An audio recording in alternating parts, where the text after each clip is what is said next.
ആലുവയിൽ റൂറൽ പോലീസിന്റെ വ്യാപക പരിശോധന നടക്കുന്നു. പരിശോധനയിൽ 855 ഗതാഗത നിയമലംഘനങ്ങളാണ് കണ്ടെത്തിയത്. 194 മദ്യപിച്ച് വാഹനം ഓടിച്ച ആളുകളെയും ഡ്രൈവർമാരെയും പിടികൂടിയിട്ടുണ്ട്. രാഗിനാണ് വിവരങ്ങൾ നൽകാൻ ചേരുന്നത്. രാഗൻ, പ്രത്യേക ഡ്രൈവായിരുന്നോ?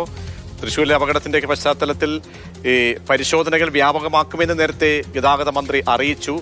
ആരൊക്കെയാണ് ഇപ്പോൾ നടപടിക്ക് എത്രത്തോളം ആളുകൾ നടപടിക്ക് വിധേയരായിട്ടുണ്ട്?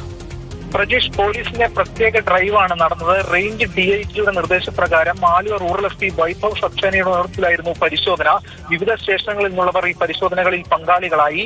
ഏകദേശം 3000-ഓളം വാഹനങ്ങളാണ് ഒറ്റ ദിവസം പരിശോധിച്ചത്. ആ പരിശോധനയിലാണ് 855 ഗതാഗത നിയമലംഘനങ്ങൾ കണ്ടെത്തിയിരിക്കുന്നത്. ഇതിൽ മദ്യപിച്ച് വാഹനം ഓടിച്ചതിന് 194 പേർ പിടിയിലായിട്ടുണ്ട്.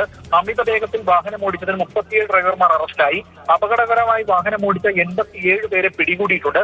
മറ്റൊരു പ്രധാന പ്രശ്നം ഈ ലൈൻ ട്രാഫിക്കുമായി ബന്ധപ്പെട്ടാണ്. ഭാരം കൂടിയ വാഹനങ്ങൾ വലതുവശത്ത് കൂടി പോയി അത് തടസ്സം തീർക്കുന്നു എന്നതായിരുന്നു പ്രധാനപ്പെട്ട പ്രശ്നം. അത് ഉൾപ്പെടെയുള്ള കാര്യങ്ങളിലും നിയമ നടപടി ഉണ്ടായിട്ടുണ്ട്. 93 ഡ്രൈവർമാർക്കെതിരെയാണ് നടപടി സ്വീകരിച്ചിരിക്കുന്നത്. ഡ്രൈവിംഗ് ലൈസൻസ് ഇല്ലാതെ വാഹനം ഓടിച്ച 24 പേർ പിടിയിലായിട്ടുണ്ട്. അതോടൊപ്പം തന്നെ അമിത ഭാരം കയറ്റിയ 35 വാഹനം കസ്റ്റഡിയിലെടുത്തു. വിവിധ സ്റ്റേഷനുകളിൽ നിന്നുള്ളവരാണ് ഇതിൽ പങ്കാളികളായത് പരിശോധനയിൽ. ഇതോടൊപ്പം വരും ദിവസങ്ങളിലും ഇത്തരം സ്പെഷ്യൽ ഡ്രൈവുകൾ ഉണ്ടാകുമെന്ന് റൂറൽ പോലീസ് വ്യക്തമാക്കിയിട്ടുണ്ട്.